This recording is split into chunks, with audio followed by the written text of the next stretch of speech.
Isa pong mapagpalang araw sa lahat ng ating mga kamag-aral, sa lahat ng ating mga kasama sa araw na ito.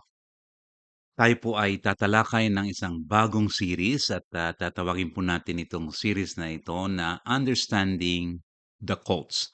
Part 1 po tayo ngayon at ang ating pong layunin sa pag-aaral natin ng mga religious cults na ito ay ating ma-identify ang kanilang mga characteristics, ang kanila pong mga behavioral manifestations. Ano ba yung mga ugali ng mga leader ng mga religious cults na ito?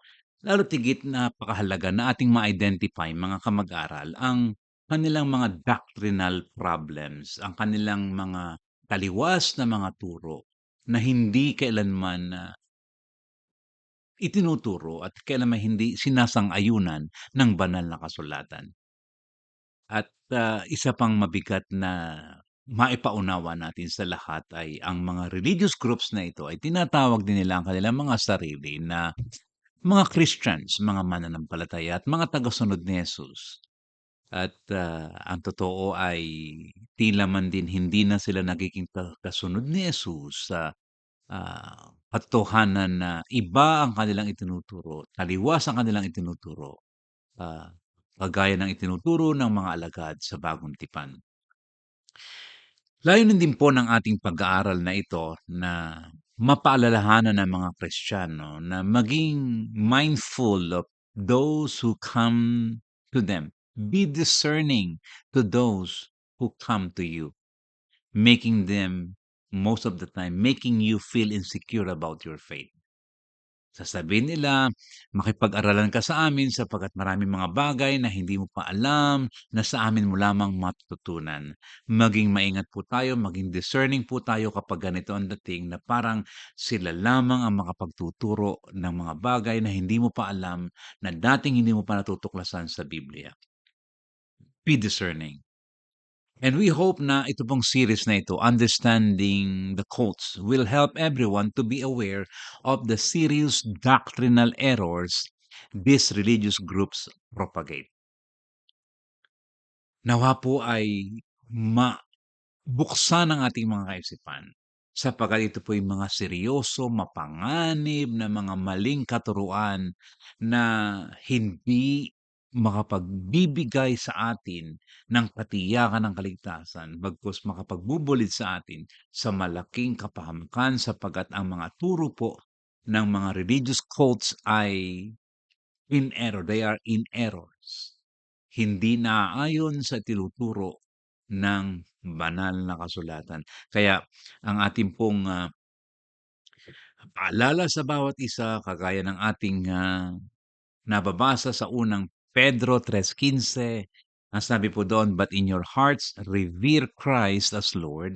Always be prepared to give an answer to everyone who asks you to give the reason for the hope that you have, but do this with gentleness and respect." Be prepared, yun po ang una. Be prepared to give an answer to everyone who asks you to give the reason for the hope that you have. May pag-asa ka, kaibigan, kay Jesus. Alam mo na siya ang iyong tagapagligtas. Siya ang iyong Panginoon. That He is the way, the truth, and the life, and you accepted Him as your Savior. That you are saved by grace through faith at the time of baptism in order to do good works. Alam mo yon. Share it. Give it to others. Be prepared to answer and to give hope to those na wala pang pag-asa kay Kristo. But sabi din po ng 1 Peter 3:15, when you do this, when you give hope, when you respond to the questions, when you communicate with people, be gentle and be respectful. Kinakailangan gagawin natin ang ating pakikipag-ugnay, pakikipag-usap with gentleness and respect. At dahilan nga po diyan, sapagkat kailangan natin ng gentleness and respect sa pakikipag-usap sa mga religious cults, our methodology in this study is we will not mention the names of the church or religious groups. Hindi po tayo bambanggit ng mga pangalan upang hindi tayo makahila ng galit sa maling kaparanan. Ang ating pong layunin dito ay ihayag ang mga doctrinal errors, kaya ang ating methodology ay Hindi po natin babanggitin ang mga pangalan ng mga grupong ito, kundi ang atin lamang babanggitin ay ang mga turo na kanilang binibigyang diin na nalilinsad at hindi nauugnay at hindi tama sa sinasabi ng Biblia. We hope to empower everyone, and that's our goal and our method here, empowerment. Empowering everyone to be girded with truth sa pamamagitan po ng series na ito sa Understanding the Quotes. So let me start with introducing the world of quotes. Ano nga po ba ang mga characteristics and behavioral manifestations ng quotes at bakit nga ba maraming mga tao ang joining the religious cults? What is a cult? What is a religious cult? Mga kapatid, mga kamag-aaral, generally speaking, ang religious cult po ay a cult is any religious organization that claims authority from God but which either distorts or neglects the gospel of Jesus. Mahalaga po yung dalawang salitang yon sapagkat ang mga grupong ito, they either twist, distort the gospel of Jesus Christ or they neglect, meaning hindi nila nabibigyan ng diin ang ebanghelyo, ang mabuting balita ng kaligtasan, ng pagliligtas ni Hesukristo. Ano nga po ba ang sinabi ng 1 Corinthians chapter 15, 1-4 na nagpapaliwanag sa atin kung ano ang gospel? Sabi po dito ni Paul, "Now I would remind you, brothers, of the gospel I preached to you, which you have received, in which you stand, and by which you are being saved. If you hold fast to the word I preached to you, unless you believe in vain, for I delivered to you as of first importance what I also received, that Christ died for our sins in accordance with the scriptures, that he was buried, and that he was raised on the third day in accordance with the scriptures." Ano po ang gospel? Ano po ang mabuting balita? Christ died for our sins. Si Jesus, si Kristo, ang Meseya, ang Mesiyas ay namatay para sa ating mga kasalanan. Siya ang umako ng ating mga kasalanan. This is the good news. Meron tayong tagapagligtas. Hindi tayo ang tagapagligtas. Hindi kung ano ang tagapagligtas.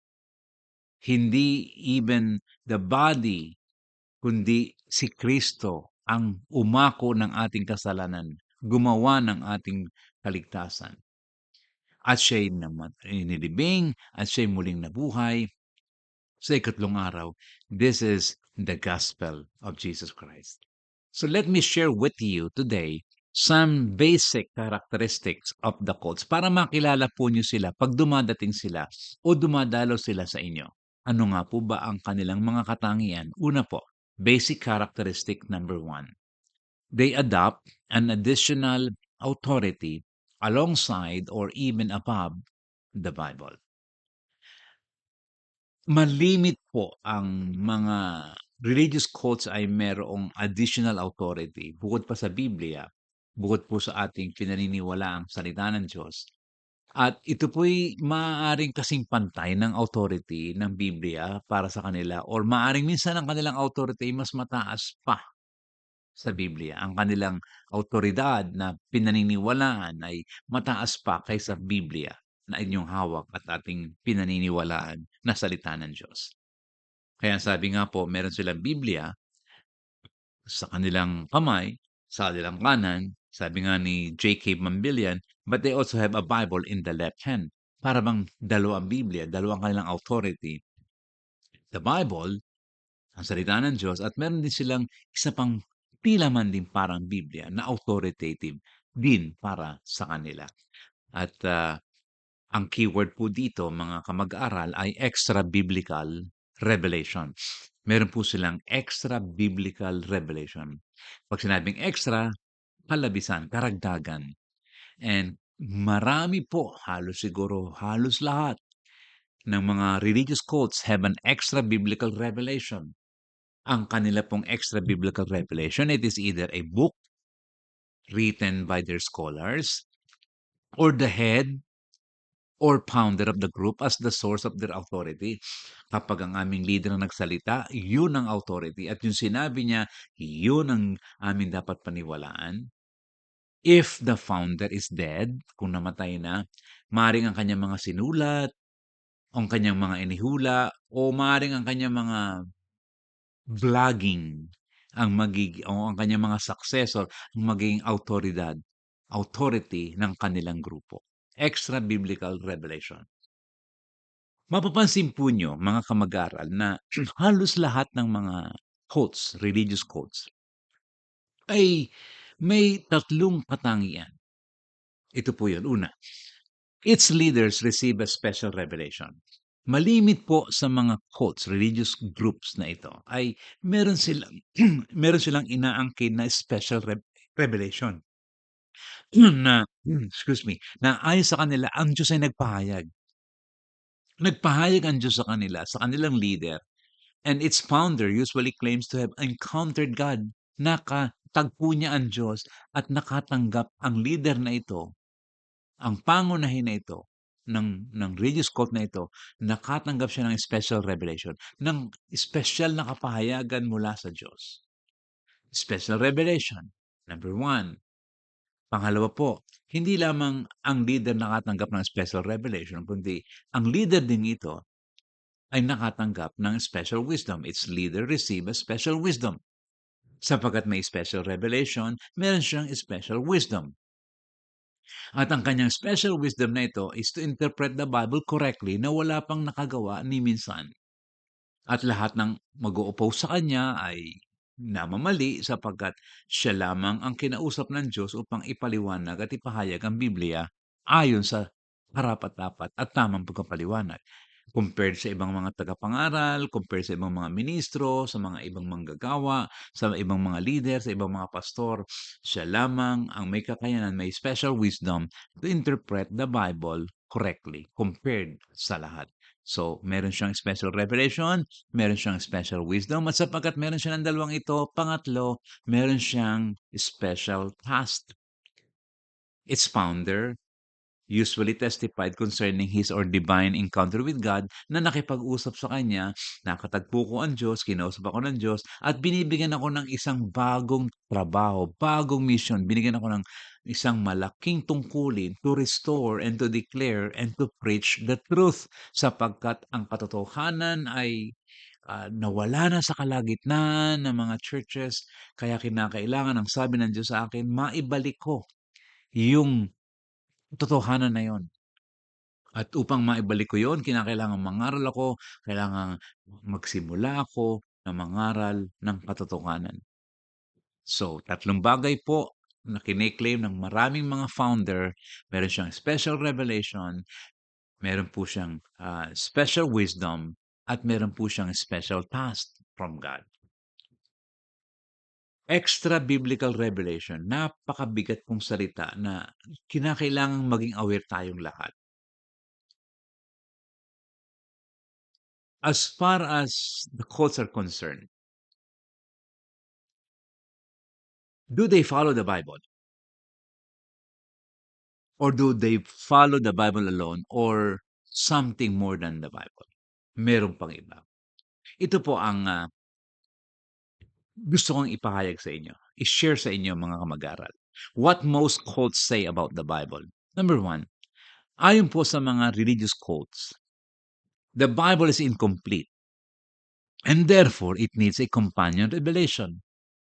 Hindi pa sapat ang ating Biblia, kaya kinakailangan ito'y madagdagan. Maaaring hindi po ito incomplete, maaaring sa iba pong mga religious cults ay ito po'y obsolete, lipas na sa panahon, kinakailangan na ang Diyos ay nagbigay na ng bagong revelation, a new revelation, na kailangan malaman ng mga tao, at sa akin ibinigay ang new revelation na 'yon. So, the Bible is incomplete, may be obsolete, and therefore companion revelation or a replacement revelation. Pangalawa, the Bible cannot be understood unless explained by its leaders and their successors. Meron po silang exclusive claim na sila lamang ang nakakaunawa ng Biblia. At exclusive claim na sila lamang ang makapagpapaliwanag, at kung hindi man sila ay yung kanilang mga tinuruan at mga successor ang tangi lamang may kakayanang makapagpaliwanag ng tama sa sinasabi ng Biblia. Pangatlo, mga bagay po na sinasabi ng mga quotes about the Bible. The Bible has been corrupted or adulterated, and their scholars have restored the original message. Naku, ang dami ng mga idinagdag diyan, ang dami ng inalis diyan. At ang ginawa ng aming mga Bible scholars, ng aming mga Bible teachers, ibinalik ang tamang kasulatan. At ito na ngayon ang bago. Kumbaga ito yung bagong buhay na translasyon o kapahayagan na dapat mong basahin. Because they believe that the Bible has been corrupted, the Bible has been adulterated, at dapat na mai-restore sa dapat niyang original na message at ang kanilang leader ay ginawa yon. So yun po ang unang characteristics. Ang unang characteristics ay ang lahat po ng mga leader ng mga cults ay they adopt an additional authority alongside or even above the Bible. Basic characteristic number 1 po yan. Pangalawa na basic characteristic po ng cults ay ito. They minimize both the person and work of Jesus Christ. Dalawang mahalaga pong salita. Minamaliit ang personhood ni Jesus Christ at ang kanyang ginawa na pagtubos sa mga tao. How do most cults minimize the person of Jesus Christ? Papaano nga ba? Number 1, ang isang grupo po ng mga cults na ito ay nagsasabi na Jesus is not God. Meron pong isang grupo, isang religious cults na nagsasabing Jesus is not God. Jesus is not equal to the Father. Pero sabi niya at sinasabi niyang grupong ito, oo, hindi siya Diyos at siya ay hindi equal sa Father, pero He is a special human being appointed by His Father. Special ang pagkakatalaga kay Jesus. Kaya siya'y tao pero napaka-special niya sapagkat meron siyang appointed task na ibinigay ng Ama sa kanya, itinalaga ng Ama sa kanya. But He is not God and not equal to the Father. Meron pong religious cults na ganyan. Pangalawang religious cults para po maunawaan nyo ang mga characteristics kung paano minimize ang person ni Jesus Christ. Una, Jesus is not God. Dito naman sa pangalawa, Jesus is God. Parang tama, no? Jesus is God, but, ito may but not equal with the Father. For there is only one God, the Father. Yung Ama ang Almighty, yung si Jesus ay Diyos, pero hindi siya kasing kapangyarihan ng Ama. Hindi siya kapantay ng Ama. Oo, Diyos siya, pero mas mababang Diyos. Hindi kagaya nung nauna, Jesus is not God at all. Dito, Jesus is God, but not equal, hindi kapantay ng Ama. Siguro, unti-unti niyo na pong nade-determine at nade-discern yung ating mga binabanggit ano na marahil nakausap niyo na, marahil nakakwentuhan niyo na, no? At maganda nga po na malaman natin na itong mga ito, they minimize the person of Jesus Christ. Pangatlo po na paraan ng kanilang pagmamaliit sa personhood ni Jesus Christ ay ganito. Like Jesus, every human being is capable of becoming like God, or someday could become equal to God Himself. At si Jesus daw po ay isang pangkaraniwang tao, special na tao marahil, natatanging tao, pero dahilan sa kanyang kabutihan, kagandahan, asal, sa kanyang mga ugali, ay siya po'y unti-unting nagiging Diyos at nagiging parang Diyos at sa dako'y huli naging kapantay ng Diyos. Dahilan sa kanyang patuloy, progressive holiness, naging Diyos siya. Mali po, hindi po ganito. Bagamat binibigyan ng diin yung pagiging Diyos ni Jesus sa dakong huli, pero hindi po tama ang pasimula ng kanilang pagkakilala kay Jesus Christ. Pangatlo po na basic characteristic ng religious cults. Hindi po lamang yung additional revelation, hindi po lamang yung minimizing the person and work of Jesus Christ. Pangatlo, they deny the biblical teaching of justification by faith. Kanila pong tinatanggihan na ang isang tao ay inaaring ganap sa pamamagitan ng pananampalataya, hiwalay sa mga gawa.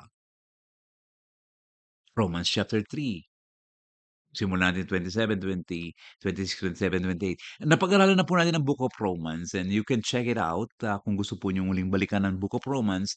Pero ang akin lamang pong binibigyan din dito, religious cults, itong mga religious groups na ito, they deny the biblical teaching of justification by faith. Hindi sila naniniwala na sa pamamagitan lang ng pananampalataya ay mapapatawad ang mga tao. So what do they believe? A man is justified or forgiven also plus by good works, plus human performances.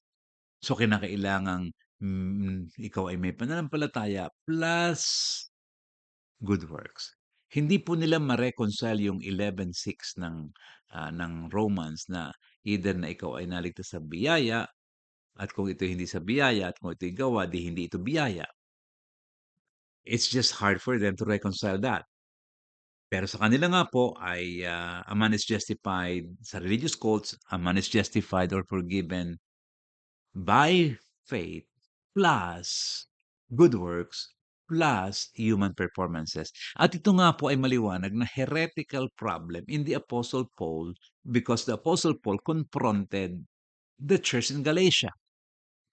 Kapag binasa po niyo ang aklat ng Galatia at pinag-aralan niyo po ang context ng Galatia, ay talaga pong ipinakikita ni Apostol Pablo na yun mismo ang malaking pagkakamali ng mga taga-Galacia na kanilang idinadagdag ang mabubuting gawa. Nagsimula sila sa espiritu, nagsimula sila sa pananampalataya at dinadagdagan nila ng kanilang flesh.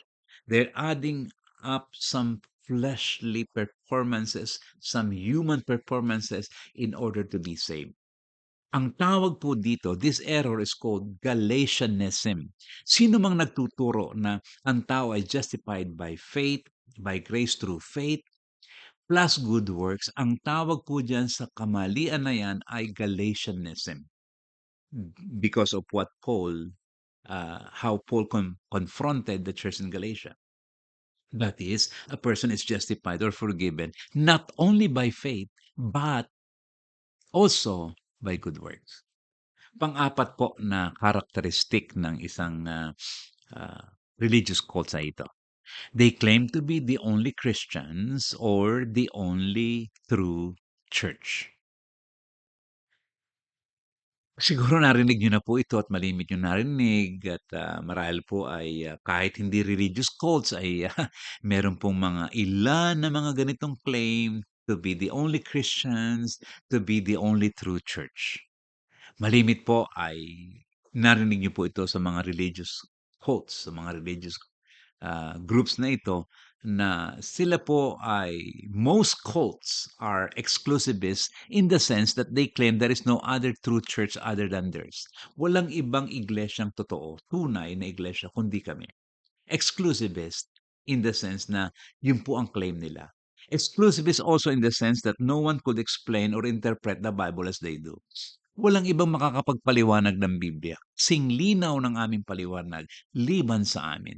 Kaya sapagkat kami ang nakakapagpaliwanag ng Biblia ng ganito kalinaw at nang walang kontrahan sa isip mo, kami lamang ang tunay na Kristiyano, ang tunay na iglesia.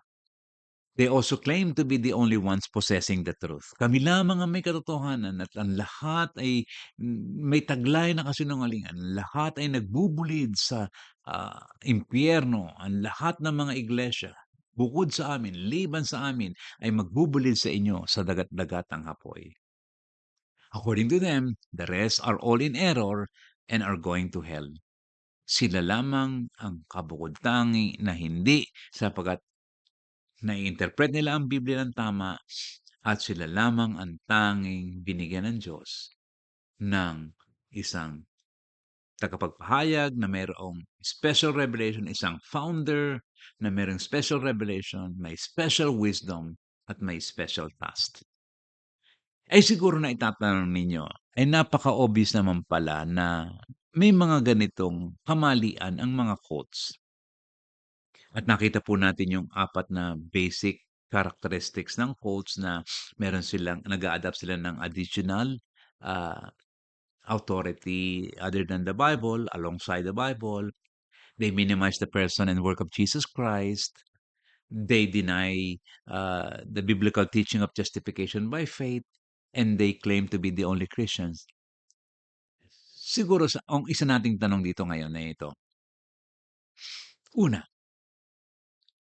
kung isa lang ang nakikita ko, halimbawa ang nakikita ko lang ay itong church na ito ay they claim to be the only true church.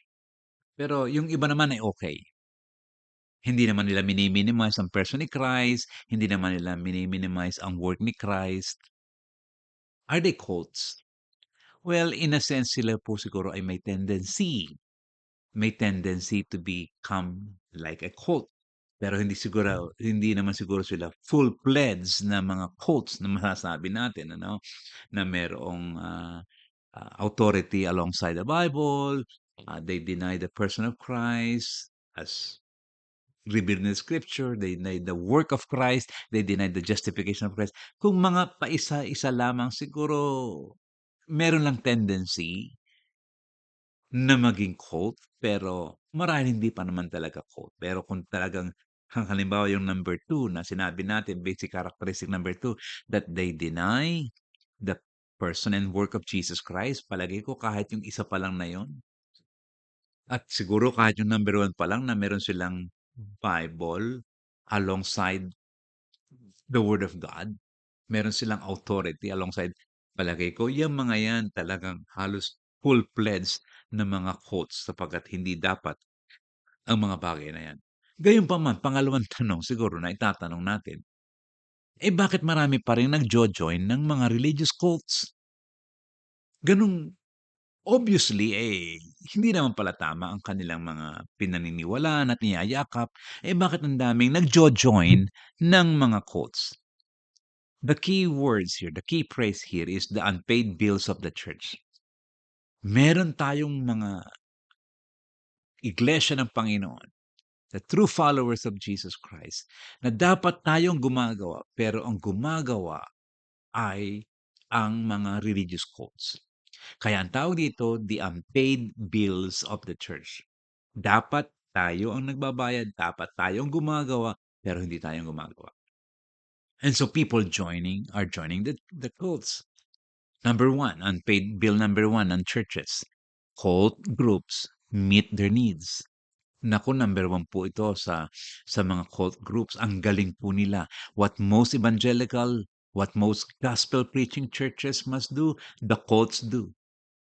As someone said, people are becoming attracted to cult groups because of the so-called unpaid bills of the church. Na dapat ito ang kumakalinga, sila ang nagmamahal, yumayakap. Itong mga Christian churches parang walang pakialam, walang compassion. Cult groups meet their needs.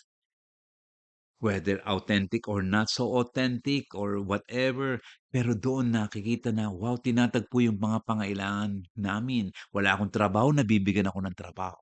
Something like that. Cult groups meet their needs. Maaaring emotional need. We don't know exactly, but yun po ang basis ng kanilang pag-join sa cults. Number 2, unpaid bill ng church. Unpaid bill number 2, cults make people feel loved and accepted. Naku, diyan sa aming kinabibilangan ay wala nang ginawa kundi ako ay pagtsismisan, wala nang ginawa kundi ako'y pakialaman, kung ako ay, i-humiliate, ako'y pababain, ako'y pabagsakin. Pero dito talagang parang ipinakikita na siya'y number 1, special. Parang napakataas ng kanyang kalagayan. Some Christians are attracted to some cults group because of the solidarity and support they receive from the group. Sabi nila, grabeng magmahalan dito. They experience more love and authenticity in the relationship. Hindi nila nakita sa ibang mga churches. They appeal to a strong sense of community. Grabe ang komunidad dito, grabe ang pagkakapatiran dito. Walang iwanan dito. Talagang kapit kamay ang mga magkakapatid dito. So yun po yung nakikita ng ilan kung bakit they are attracted to the religious cults. Cults make people feel loved and accepted na dapat ang mga tunay na mga tagasunod ni Jesus ang gumagawa. Kaya ang tawag natin, the unpaid bills of the church. Pangatlong unpaid bill, number 3. Pangatlo po. Cults usually provide well for their followers. They provide well for their followers. Magaling po silang tumulong. Materially, relationally, intellectually, lalo tigit sa tinatawag na uniformity. Let me explain a little bit. Materially, some cult groups provide a job or connection to provide a job. Kung hindi ka nila mabibigyan ng trabaho, gagawa sila ng koneksyon para magkaroon ka ng trabaho. Maaaring may kakilala sila, iko-connect ka nila doon sa nangangailangan ng trabaho, hindi ka nila pababayaan. And some cult groups are providing a job or connection para magkatrabaho ang mga tao. Kahit hindi ka pa miyembro ng kanilang grupo, ay gagamitin nila ito upang sa dakong huli, mapatunayan nila kung gaano kanila kamahal at kahalaga sa kanila, and then you will become a part of them. Unpaid bill of the church. Cults provide well for their followers. Materially, relationally, they experience more love and authenticity in the relationship. Maaring hindi gano'n ka-authentic pero talagang naiibahan sila sa pagdadamayan ng pananampalatayang ito. They testify about the harmony ng church. They appeal to a strong sense of community. They appeal to a strong sense of brotherhood. Ibang-iba ang pagtitingin nandito. Relationally, cults provide well for their followers. Hindi lang po materially, relationally, kundi intellectually. Many do not want to choose. Marami po sa atin ayaw nating mamili. Ano bang gusto mo? A or B? Anong gusto mo na inumin? Itong inuming ito o yung inuming yan? Marami pong mga Pilipino, lalo tigit sa ating kultura, ayaw natin ang pumipili. Una, nahihiya tayo. Pangalawa, gusto natin makasigurado na ang iba na lang ang pumili para mas tama ang pipiliin. May mga ganun po bang sitwasyon? Ayaw nating pumili at ang maganda pong isa po sa mga ino-offer, if I will say, hindi ko masabing maganda, isa sa ino-offer na na bagay po ng mga hosts is hindi ka na nila papipiliin. They will not give you a choice. They will just simply hand it to you. Huwag ka nang mamili, huwag ka nang mag-isip, ito na ibinibigay ko na sa iyo. Huwag ka nang maguluhan, kainin mo na lang. Kaya ang tawag po natin diyan ay mga spiritually spoon-fed. O sige, ito ang kutsara, ito ang pagkain, isubo mo na lang ng isubo, subo ng subo, huwag ka na magtatanong, kain ka na lang ng kain, lunok ka na lang ng lunok. Marami pong mga tao kasi gusto na lang nila sabihin mo sa akin kung ano yung paniniwalaan ko at tapos na, masaya na ako. Malungkot po kasi tine-take advantage po ito ng maraming mga religious groups. Yung kahinaan ng tao na, "Wag mo na akong papiliin, ikaw na lang ang pumili para sa akin." Pang-apat po ang isang, attraction po na ipino-provide ng mga cults sa mga tao ay ito, uniformity. Most people dislike diversity and they are attracted to uniformity. Take note of the word uniformity. 'Pag po mga quotes, religious quotes, dito po kayo makakakita na isang araw ng pagsamba lahat nakaputi, pati medyas nakaputi at napapasunod ng kanilang leader ang lahat ng mga miyembro na dumalo ng lahat nakaputi, walang hindi. Uniformity kasi napakaimportante. Kapag lalaki, kinakailangan, nakabarong. Kapag babae, nakasaya. Mapapasunod? Yes, mapapasunod kasi napakahalaga po ng uniformity. Ang uniformity po sa kanila ay palatandaan ng tunay na pagkakaisa, tunay na iglesia. Kaya napapasunod nila. Hindi sila basta-basta lumalaban at tumatanggi sa kanilang mga leader. Sila po'y sunod ng sunod, kaya sila ay may uniformity. Uniformity, talagang pare-pareho. Kaya 'pag nakakita na kayo ng mga nakaputi, lahat na ni isa'y walang humiwalay na kulay, ibig sabihin niyan ay pina-practice nila ang uniformity. Ibig sabihin may strong leader At mamaya po babanggitin ko pa kung anong ibig sabihin noon. Ano ho? Anong ibig sabihin noon?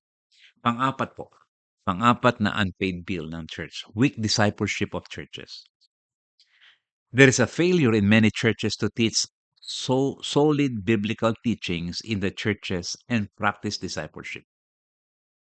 Kaya po ang isang contribution natin dito sa Maniwala online Bible study is to teach solid biblical teachings, which is a part of discipleship. Ang isa pong discipleship na walang pagtuturo, walang paghahayag ng katotohanan ay hindi tunay na tagasunod ni Jesus at hindi magiging tunay na kasunod ni Jesus sapagkat ang lahat po ng mga tagasunod ni Jesus ay nananatili sa mga aral at turo ng ating Panginoong Jesus.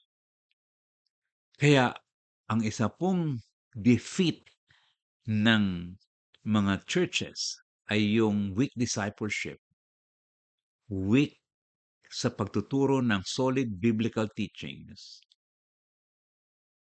sa mga churches at kakulangan ng pagpapractice ng discipleship, ng follow-up, ng patuloy na pag-alalay sa mga tao na nagiging bahagi ng katawan ni Kristo.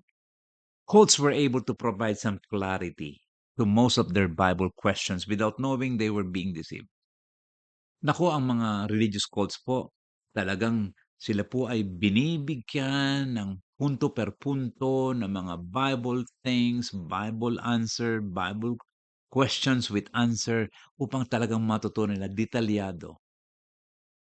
At talaga pong masasabi natin na overwhelming na natututo yung mga tao sa grupong ito. Kasi paulit-ulit na itinuturo.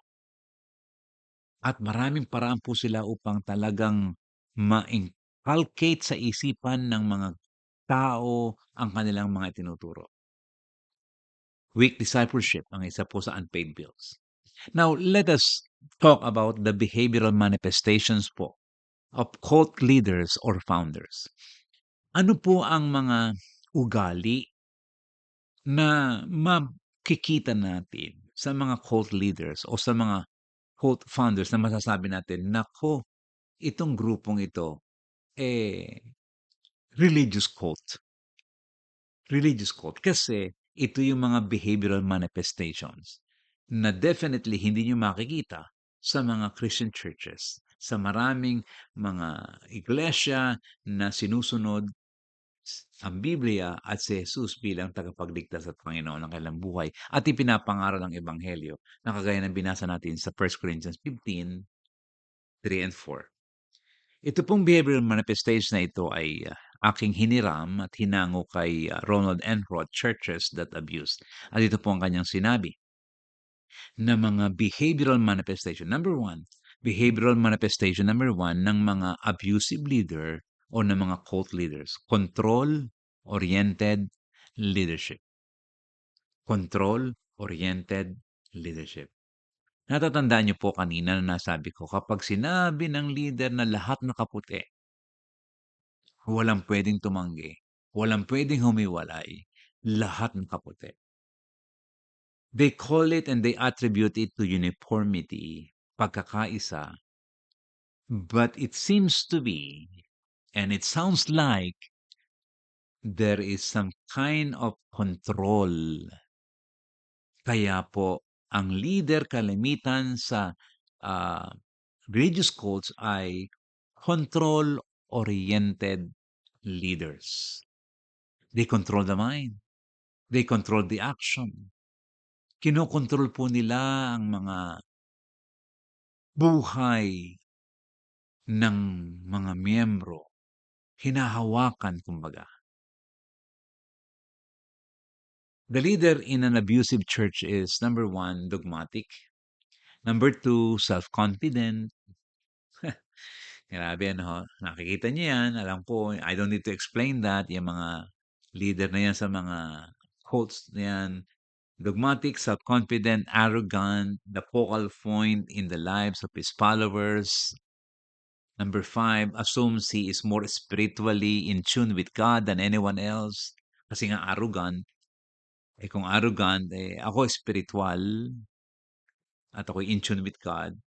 above anyone else. Number 6, claims insights into scriptures that no one else has. Ako lang.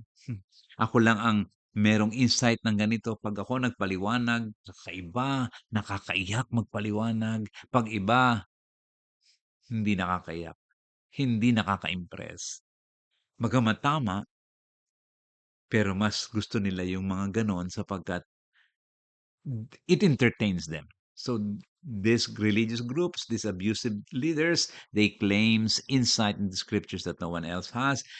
As such, yung number 6, sapagkat sila lamang ang may claim ng insight sa scripture, special insights, his beliefs and explanations cannot be questioned. Alam niyo yan, narinig niyo yan. 'Pag sila'y tinatanong, ang mga abusive leaders na ito, ang mga cult leaders na ito, kapag tinatanong, kapag ikaw ay tumatanggi, kapag hindi mo sinasang-ayunan ang kanilang sinasabi, nagagalit sila. At maaaring kayo paalisin o maaaring hindi ka paalisin, patahimikin ka, huwag ka ng umimik, magsalita, maupo ka na lang diyan. Sapagkat para sa kanila, the leader's statement or statements are final. Isa pa sa patungkol sa mga leader ng mga religious groups na ito, ng mga abusive church na ito. To control people, abusive leaders would ask people to reveal even their personal information like income, magkano ang kinikita mo, future decision, ano ba mga plano mo, ano bang mga decision mong gagawin, sabihin mo sa amin, sabihin mo sa mga grupo. Ingatan po niyo yan. They even ask young people to inform them who they are dating or courting. Kung ikaw ay dine-date, sino yung lalaking yon, at kung ikaw ay nanliligaw, sino yung babaeng yon. They wanted to control the movements of the teenagers. Control. Mga abusive leaders po. Kapag ganito ang iyong kinabibilangan, you're in a dangerous place. You are not in a safe place. Pangsyam, the leader in an abusive church. To a certain extreme, abusive leaders might require a new member to cut off contact between him or her and his or her friends and family, especially when they are not members of the religious group.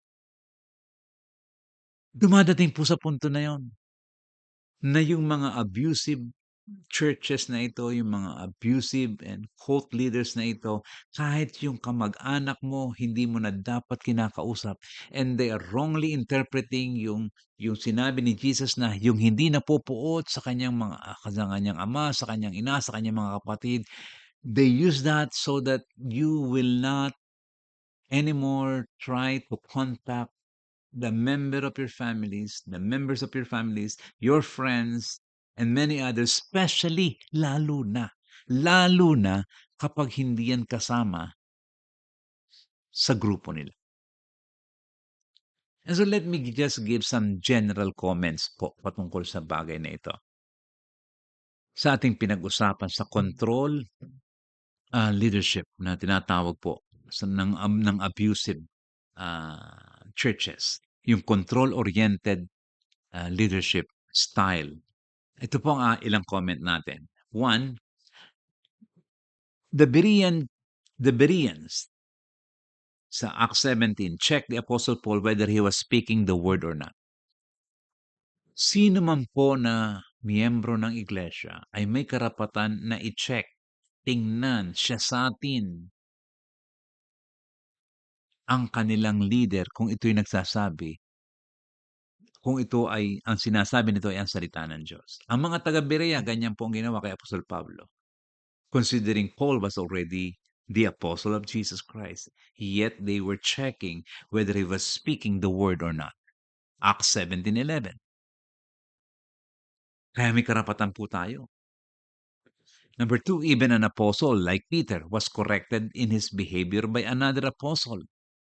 Si Paul, si Peter, itinama ni Paul, isang apostol, itinuwid ng isang apostol.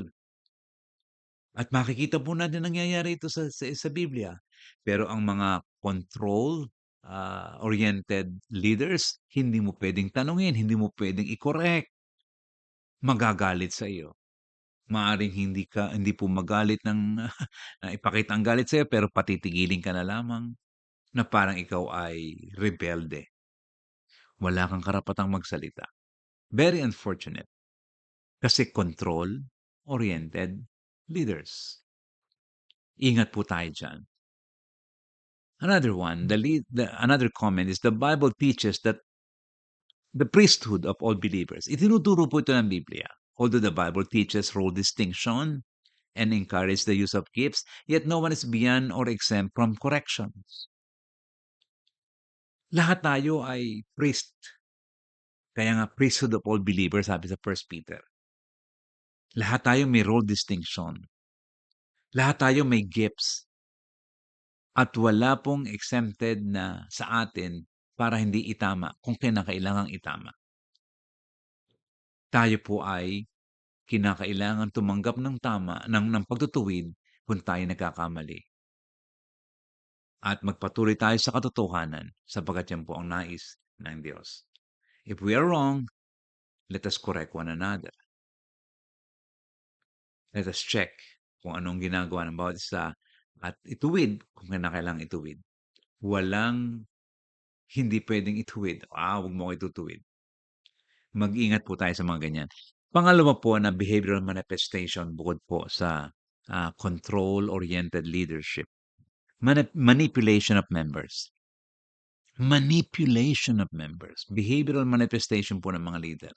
Kasi sa abusive church po, abusive leaders often use manipulation on their members to make them obedient to them.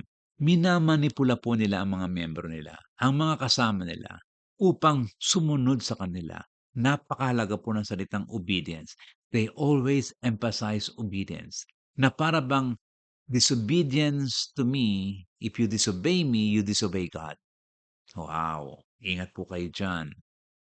They could use force of different kinds such as mental, physical, or verbal to get people to submit to them. Para mapasunod ka nila, maaaring gagamit sila ng mga mental, ah, mga they will abuse you mentally or ibig sabihin po talagang ito-torture ka nila in a sense. Well, you know what? Para bang talagang magugulo ang isip mo. Matatakot ang isip mo. Physically, maaari din. Or verbally, para lang sumunod ka. At ito po ang ginagawa ng mga abusive leaders sa abusive churches. The leader in an abusive church often use intimidation and threats of God's punishment if they won't obey them. Kapag hindi mo ko sinunod, parurusahan ka ng Panginoon. Parurusahan ka ng Diyos. So, some of them will not hesitate to humiliate or ridicule those who oppose them. Ganyan po ang mga abusive leaders sa mga abusive churches, sa mga religious groups. Pag hindi ka sumunod sa akin, pwede kitang hiyain kasi ang hindi mo pagsunod sa akin ay maaaring magdulot sa iyo ng kaparusahan mula sa Diyos. Kaya kinakailangan ako na ang magpasimulang magtuwid sa iyo at kung ano mang kailangan kong gawin para sumunod ka, gagawin ko para hindi ka maparusahan ng Panginoon.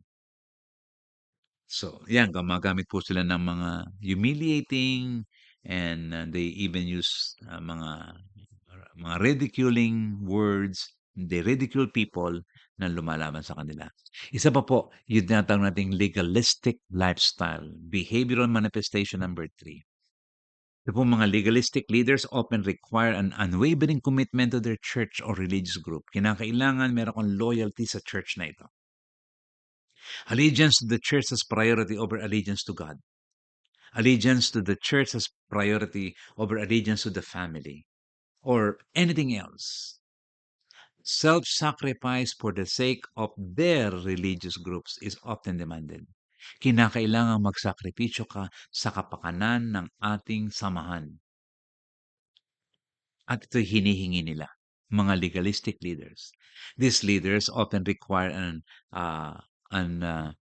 mga talagang sobrang pagsasakripisyo, sobrang pagbibigay, These leaders often require their members to attend Bible studies, do evangelism, invite friends, at sana simple lang na gano'n.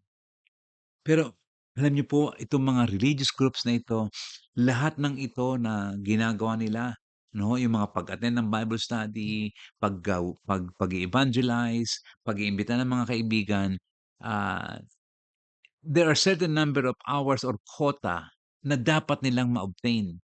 Na dapat makakota ka sa ilan ang naanyayahan mo, ilan ang iyong na Bible study, ilang oras ka nag-evangelize.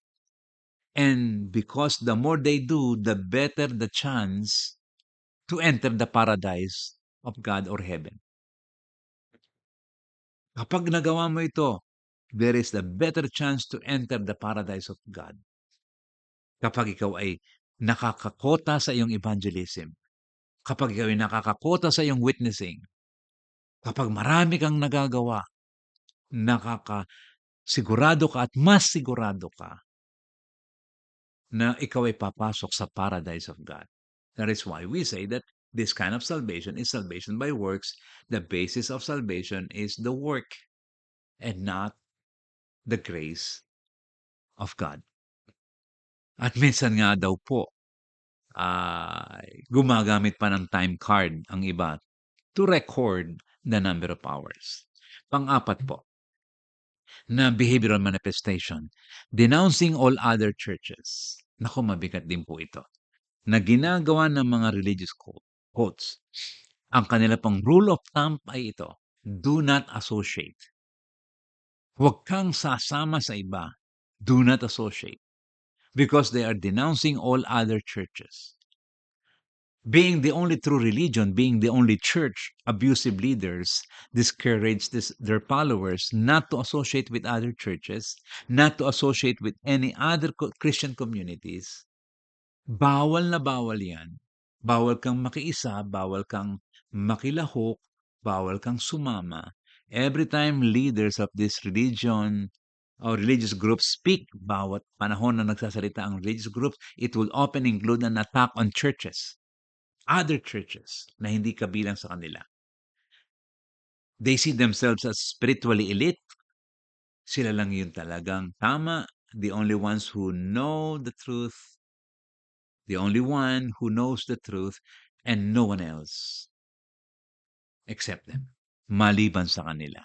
Kaya ang ginagawa nila, tinutuligsa nila ang lahat ng mga churches sapagkat sila lamang ang tunay na leader. Sila lamang ang tunay nagtuturo ng tama. So do not associate with others because they're all false religion, false church. Isa pa, panglima pong behavioral manifestation ng grupong ito na nakikita nyo at nahayag sa kanila yung persecution complex. Being the only true followers of Jesus, they knew people who would persecute and criticize them. Kaya the more na kini-criticize niyo po sila, the more na sinasabihan niyo sila ng kung ano-ano, mas lalo po sila natutuwa kasi kino-quote po nila yung Matthew chapter 5:10 and 11 na alam nila kaya mo sila pinagsasabihan ng kung ano-ano, na sila'y quotes, na sila ay mali, na sila'y ganito, ganyan. Pine-persecute tayo. Huwag tayong malungkot kung tayo pine-persecute, ang sabi ng mga religious quotes na ito. Sapagkat sinabi naman ng Panginoong Hesus na tayo pag-uusigin at mapalad tayo kung tayo pinag-uusig. Kaya yung mga yan, pag lalo nyo pong tinatawanan, lalo nyo kung ano-anong ginagawa, minamaliit, na you're trying to humiliate them, naku, lalo po silang natutuwa kasi nangyayari daw sa kanila yung pag-uusig na sinabi ng Mateo 5:10 at 11. Blessed are you when people insult you, persecute you, and falsely say all kinds of evil against you because of me. Rejoice and be glad, because great is your reward in heaven, for in the same way they persecuted the prophets who were before you. Kinukot po nila ito. Kaya any criticism or attack on them is considered an attack from an enemy, Satan. And Satan is using people and maybe using you to attack them, even if a person is making a sound biblical correction. Kahit tama ang sinasabi mo ayon sa sinasabi ng Biblia, They will consider it as an attack from an enemy, an attack from Satan. Behavioral manifestation number 6, yung pong tinatawag naman natin na painful exit process. Members in many religious groups or cults are afraid and even intimidated to leave because if they do leave, they will receive a divine judgment. Hindi ka makakaalis at hindi ka dapat umalis. Painful, painful exit process. Kasi kapag umalis ka, maiimpyerno ka. Makakatulan ka ng Diyos. Nasa tama ka na. Ito na ang tunay. Bakit ka paalis? And so they are being intimidated to leave because they would receive a divine judgment. If members nila finally left the said religious group, they would be encouraged to return to the true religion. Minsan ginagawa naman po nila, bumalik ka na sa tunay na pananampalataya. If they don't, those who left sometimes are being harassed verbally. Kung hindi ka na talaga nila mapapabalik at nangyayari po ito, ikaw ay kanilang bibigyan ng kung ano-anong mga masakit na salita at ipagsasabi ka na ikaw ay matigas ang ulo, you are disobedient, hard-headed, etc., because hindi ka marunong sumunod. Yan po ang nangyayari. Painful exit process. And no one from their former religious groups would even talk to you. Kapag umalis ka na, hindi ka nakakausapin ng mga dati mong kaibigan na kasama mo doon. So these people who left would feel isolated to the point of being alone and lonely. Yan po ang mga behavioral manifestations ng mga religious cults. Tinatawag nating mga abusive leaders sa abusive church. At tunay po na napakaganda ng ating nakita na mga insights from our from our source. Na sabi ko nga po sa inyo ay hiniram lamang po natin from his book. Ano ho? At palagay ko you can relate with all of this. Mga kamag-aaral, marami pong salamat muli sa pagbibigay niyo ng ganitong oras at pagkakataon upang patuloy po tayong matuto at mabigyan natin ng babala ang bawat isa, ah, so that we will be girded with truth. We will be discerning. Kaya po natin pinag-uusapan ang mga ganitong mga bagay. We do not want to condemn anyone.